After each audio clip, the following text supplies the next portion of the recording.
नमस्कार। लोकसभा अध्यक्ष पद को सत्ता पक्ष और विपक्ष में सहमति नहीं बनी है। ऐसे में ऐसा पहली बार होगा जब स्पीकर पद के लिए चुनाव होगा।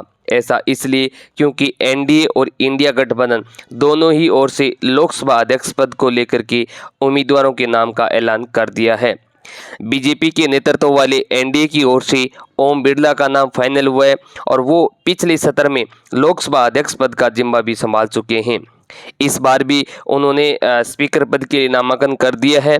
उधर इंडिया अलायंस की ओर से सुरेश का नाम सामने आया है कि सुरेश ने स्पीकर पोस्ट के लिए विपक्ष की ओर से नामांकन कर दिया है। अब बुधवार को सुबह 11 बजे लोकसभा अध्यक्ष पद के लिए वोटिंग होगी और इसके बाद फैसला होगा कि अगला लोकसभा अध्यक्ष कौन होगा। पहले ऐसी खबरें आ रही थी कि स्पीकर पद को लेकर के सत्ता पक्ष और विपक्ष के बीच में बात बन गई है। हालांकि जल्द ही इस पर विपक्ष ने स्टैंड क्लियर कर दिया। विवाद इसलिए गहरा है क्योंकि विपक्ष उपाध्यक्ष पद की दावेदारी कर रहा था। सत्ता पक्ष की ओर से इस पर कोई समर्थन नहीं मिला। विपक्ष की यह मांग की कि स्पीकर सत्ता पक्ष का हो और विपक्षी पार्टी को लोकसभा उपाध्यक्ष का पद मिले।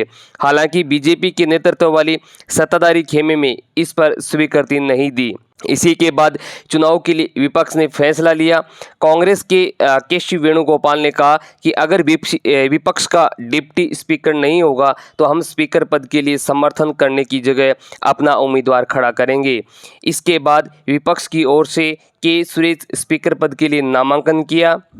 विपक्ष बीजेपी सांसद ओम बिरला ने 18वीं लोकसभा के अध्यक्ष पद के लिए नामांकन दाखिल किया है।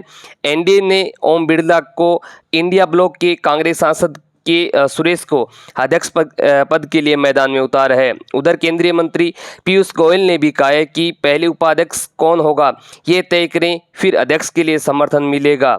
इस प्रकार की राजनीति हम निंदा करते हैं। स्पीकर किसी सत्तारूढ़ पार्टी या विपक्ष का नहीं होता है, वो पूरे सदन का होता है।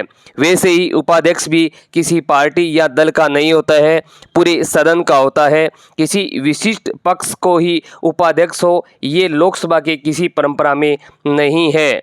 केंद्रीय मंत्री चिराग पासवान ने भी कहा है कि ये किसी पक्ष का चुनाव नहीं होता है, स्पीकर का पद पूरे सदन के लिए होता है।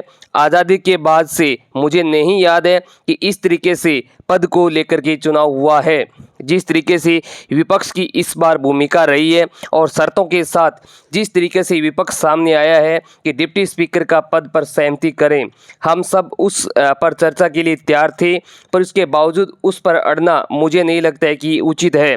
फिलहाल जीत सुनिश्चित है और उसमें कोई शंका की बात नहीं है।